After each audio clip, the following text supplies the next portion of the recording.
Hi everyone, this is Dr. Stefan. Welcome to another video. In this one, I'd like to talk about anxiety and respiratory symptoms. So this is a very common issue, and I think many people who may be watching this channel or looking for information online about different symptoms and conditions may come across this video, and they may wonder about how do we see it as doctors, potentially from our side, when patients may be really anxious about respiratory symptoms. And I think in many occasions, this is for good reason. You know your body the best that you could know it, so better than anyone else. But also sometimes that can mean that you might be ruminating a little bit, and that can actually trigger some health problems in some respects. And I know this is something that may be an oversimplification to just say that anxiety could be causing respiratory symptoms, but I want to show you a comment in this video just to kind of see it from maybe my perspective a little bit, how I would kind of approach this topic, and then maybe to, get something helpful for you out of this, I hope so. So the comment is about respiratory symptoms. I will share it right now so you can see it on the screen. It's a very long comment, as you can see. This is what usually happens when people have anxiety about respiratory symptoms. They feel that they need help. And obviously, I'm not your doctor. I'm not a medical professional that's giving you direct medical advice. So by all means, if you are struggling with any respiratory problems, always seek help in your local area by a medical professional who can actually see you. I unfortunately cannot do that. So please take all the advice that I give you with a pinch of salt and please use your best judgment. But that being said, let me just kind of go through this and I'll tell you what my perspective would be looking at this situation. So I'm just going to kind of quickly glaze through it a little bit. So someone is asking in a long comment about anxiety and how it may induce respiratory symptoms. And this is someone who's obviously quite young, so 24-year-old person, very light smoker for a couple of years, quit completely after they had an episode of a chest infection. But then, they also admit that they've developed strong health anxiety for pulmonary diseases. So I think this is probably obvious based on the remainder of the comments. So visiting 3 different doctors, they've listened to their lungs, the examination was done, they've had a spirometry or blow test to see how the breathing was. These values are pretty much normal, to be honest. There is nothing there. So, when you read on a spirometry report that you've got 86% of predicted value for something, that just means that basically out of the average of the population, you're 86%. Generally above 80% is considered within the normal range. This is debatable, but I would say that we need to interpret the spirometry test, the blow test, the breathing tests in your own specific context. Not everyone will get 100%. That would just mean that you'd be in the middle of the average. So just think about that when you're interpreting these results. More important than the percentages is actually the trend. So for instance, if you repeat this later on, whether the values would change, again, this looks okay. But then they go on to say that they have a sensation that they feel chest tightness, increased production of mucus, dyspnea just means breathlessness, no cough, just discomfort in the chest and sometimes the throat. So already, that being said, this could be caused by a lot of things, not just anxiety. It could be caused by issues related to the heart. It can be caused by potentially something in the ENT area. So maybe having secretions that run down the back of the throat and they cause a little bit of discomfort. You may feel like clearing your throat. If the heart's doing something, if you have acid reflux, this could always cause some of these symptoms that are described here. So it's not just one thing that might be triggered, that might be related to these symptoms. They used to smoke, they've stopped that, but then they again admit that they have reoccurring and intrusive thoughts during the day about having or developing a pulmonary disease. And this is ruining their life. I can't describe how bad it is. So I think this is an important thing to acknowledge. I think a lot of people really struggle at home. Potentially they don't have the right explanations. Maybe they are just kind of ruminating. They're stuck in these cycle patterns of thoughts. And obviously then that means that everything triggers these symptoms. Walking up the stairs, you hear someone else coughing, you worry that you might get some kind of a respiratory virus from them. Became obsessed checking people's fingernails to check if they have clubbed fingers. So this is a sign sometimes of severe respiratory disease. Obviously, this person is really aware of everything that's going on around them, how other people might be ill, how they themselves might be ill. So this is a really difficult way of living life, as you can imagine, especially when you're young, you're 24. Let's go on. Let's keep reading. So, never suffered from pneumonia, bronchitis before that one episode of a chest infection. You know, having a chest infection is fairly common, actually. So a lot of people will get a chest infection in their lives. I've certainly had my fair share, especially working on respiratory wards and with, you know, being exposed to all kinds of viruses. I've certainly picked up a fair amount of that. And I think all of us, you know, maybe those of us who have had kids who will go to daycare, to kindergarten, they will probably, if you talk to young parents, they're always sick. They always have some kind of a virus, and it tends to go away after a while. It's just a part of life. And then they go on to describe that they've also looked at other examinations. So nothing was found. The doctors see me as too young to have any serious illness. And, you know, it's likely that at 24, you wouldn't expect to have too many health problems. You know, that can be different from on a case-by-case basis, but they've looked into the heart. They've had a heart trace. They've had an echocardiogram, which is an ultrasound scan, a jelly scan, where we look at how the heart is beating, how strong it's beating. All of them were good. They are trying to do things to get past this rumination, these intrusive thoughts as they describe it. So they've started running with a friend of the same age, and they could keep up, if not even perform better at times. And it seems like they are progressing in the same way. So again, this is all reassuring. So actually running and benchmarking yourself against someone of the same age, of the same physical ability, is probably a good idea to start from, because you wouldn't be able to run or walk upstairs, up hills, if you had a significant respiratory problem. So I think this is one easy way to test whether you are healthy or not. If you're able to walk around to do the activities of daily living that you like to do, even running, you know, this is a sign that things are actually well from a physical perspective. So again, they conclude by saying that I know most likely my symptoms are caused by acid reflux. So again, yes, indeed, that could cause a little bit of chest discomfort sometimes. Anxiety, but what's your interpretation of the results of my spirometry? I've already said that these to me look absolutely normal. It's just, you know, a value.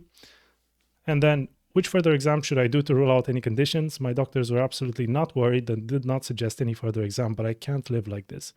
So again, apologies. This is a situation that I think many people actually face, to have all these things happening to them. They go to have medical examinations. They try to find something wrong. Nothing is found, but they still don't feel well. They still have that anxiety that there is some kind of illness that is hidden behind the surface that cannot be picked up with the regular examinations. And the problem is that where do we draw the line? Where do we stop? Because we then end up having more and more and more tests. And then it's very likely that some of the tests may not yield any abnormalities, especially in a young person who is otherwise fit and well from a physical perspective, able to run, you know, with people of the same age and doing all of these things. So what do we do next? I would say that it's really important, as this person rightfully said, to try to be aware that there may be psychological reasons why you may be having these symptoms. And the relationship between the mind and the body is absolutely clear. And we see this all the time, actually, in respiratory clinics. As doctors, we do have patients who really struggle with anxiety issues. And they may often not be triggered by anything in the immediate run-up to those symptoms. Sometimes there could be things that have been there for many, many years, for a long time. And the problem is, we may not be able to put our finger on what the trigger is for that anxiety. It could be due to something in the distant past, in the childhood, something that's stayed with us. And we sometimes, what I do worry is that sometimes a fair amount of patients, I think they try to find a physical reason for something that's not physically manifested. Something that's within our psyche, something that's buried beneath layers and layers. We tend to get very caught up in our lives. We may be, at the age of 20, 30, we're very focused generally on our careers, on what we're doing with our lives, our progression. We tend to forget about things from the past. And I've seen that not only in people who have illnesses and in patients. I've seen it with friends. I've seen it with people that I know who have been caught up in a lot of psychological issues, such as psychological turmoil and mental health issues. And the thing with these issues is that's the point about mental health not being right, because sometimes you don't realize that you've got a problem. And it is actually just after you run into other people, you discuss the situation with maybe a psychologist, a therapist, and then they may be able to peel back the layers and try to figure out what's going on.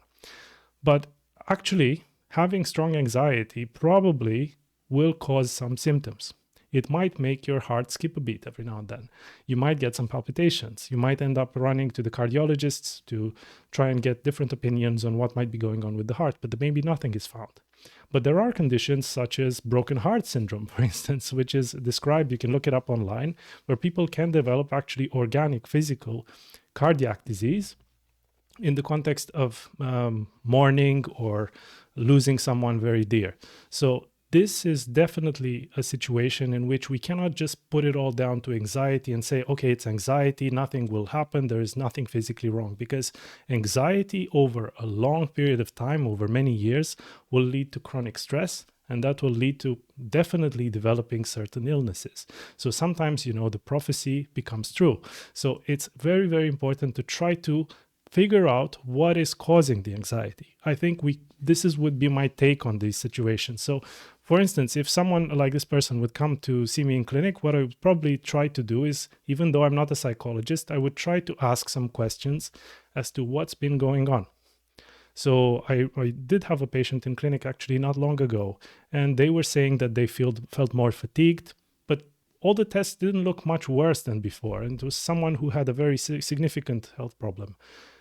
But I started to ask them whether this is something they feel is purely physical or if there's something wrong.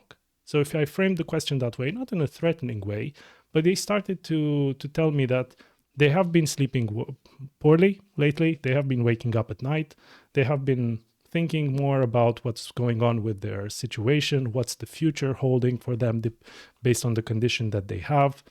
There can be other situations that can feed into that. What happens if you are ill and potentially you need to support your family, if you have children? So all of these things are probably there under the surface: job, family, other responsibilities that we have. And if we do not deal with how they are affecting us, it may turn out that stress, that anxiety, pops up in the form of some kind of illness, whether respiratory or otherwise. It could be digestive issues sometimes. It could be cardiac conditions, respiratory conditions, skin disease. All of these can be linked to stress, and there's lots of science behind that. Because you can imagine, if you're anxious, if you're ruminating, you may be waking up at night many times with very intrusive thoughts that keep you awake at night. You may not be sleeping well, and you can imagine that chronic stress over months or years can translate into a condition automatically. So just some thoughts from my side. I would potentially put this down to anxiety, but I would always dig deeper. So if you feel that anxiety may be playing a role, you've had the routine tests, your doctors have said that things are okay, they couldn't find anything wrong, that doesn't mean that you always need to look further. Sometimes you may be right. There may be another condition hiding and manifesting itself as anxiety, but also try to look outside the medical field. Try to think outside the box. Try to think a little bit about what's going on in the rest of your life. Is there some responsibility that is overwhelming to you? Is there anyone you can talk to about these problems? Doesn't have to be a doctor necessarily. It could be a good friend. It could be a family member, someone you trust, and just talk through the issues. Because sometimes they may ask you questions that will trigger you to think in a different way. You might break the pattern. And also, I'd like to make this recommendation. I don't know, this tends to work for me, and hopefully it will work for others. If you are struggling with anxiety, with thoughts that keep going in circles and you're not really getting anywhere, you're thinking of the same things every day, you will fall into a pattern. So sometimes breaking that pattern may be as simple as just going out for a walk, going to a museum, going to a different part of town, going on a little trip, trying to hang out with different people, signing up for a course, learning a language, anything that would actually break that spell. Sometimes this is the downside of maybe when we go to see a psychologist, when we talk to a therapist, is that we keep talking about the same problems that we've been ruminating about. So sometimes trying to reach out and do something slightly different that will distract us from that problem and give us a little bit of a break might actually cause it might trigger some kind of a solution. I think our mind sometimes can do those things. It can bring us to the surface. It can bring stuff from the past to the surface. It can make us think in different ways. And sometimes it may just be a bad part of life. So in this situation, young person, normal lung function, normal tests, different doctors have reassured them that there isn't much medically wrong, physically wrong with them. They themselves admit that they've had issues with anxiety. I think this is a situation where there are some patterns, some circling thoughts that need to be broken. So this is just a little bit of an encouragement. I know that sometimes many of you will try to find a cause for some symptoms, but always don't forget, while you're looking for the cause, to also do your own homework, if that makes sense. And I'm not trying to be patronizing by saying this. I'm just saying that sometimes there may be hidden things that you haven't realized. There may be subconscious thoughts, subconscious feelings and things that have not been processed. And maybe your body is trying to tell you that maybe you need to slow down for a little bit and try to figure out what's going on. Because that chronic stress will potentially lead to a condition, and then that will be a self-fulfilling prophecy. You will find the confirmation that you found the condition, but what if you treat that condition and then another condition pops up that's completely unrelated because the stress, the triggers are still there? What do we do then? Because we cannot just be going to the doctors all the time, even if we're young, we're in relatively good health, just trying to find physical problems when maybe the problem isn't purely physical. Hopefully this was a helpful perspective. If you have further questions, do leave them in the comment section below, and I'll see you in future videos. All the best and good health.